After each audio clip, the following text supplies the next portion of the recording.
especially when we're dealing on large acreages like this.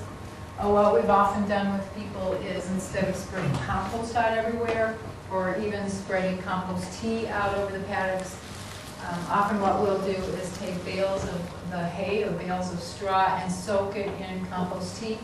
So we got to have that whole bale just dripping with compost tea, so we're getting everything in there inoculated.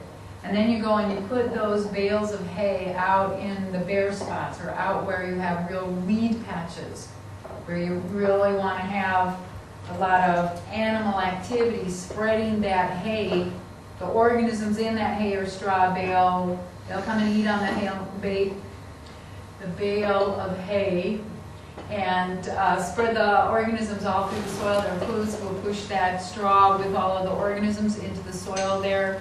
They'll start shifting the species in that weed patch, get the biology into the soil in a bare patch. Every place that the animals now poop for the next day or two, they're spreading those organisms, because the organisms pass through the digestive systems of the animals, come out onto the ground with a source of really good food for those organisms to live on. And we can see some very rapid shifts in bare patches become colonized by good healthy grasses. The weed patches convert over to nice grassy knolls. So if you can't do the inoculation of the organisms yourselves, you might think of ways to get your animals to do it for you. They're out there walking around all the time. Why not put them to work?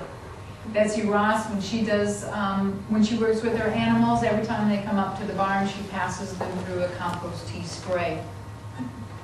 It gets rid of all of that. The flies, the lice, the fleas, the ticks on their bodies for about 3 weeks. So she's bringing them up to the barn about every 3 weeks to get them to come take their shower in compost tea. But it's another way of inoculating. Every place the animals are going now, we're going to be putting out the sets of organisms that we want to be establishing back out in our fields. So keep thinking of ways that we can, do this easier, more rapidly, put other things to work for us to do the spreading of the organisms out there in the pastures.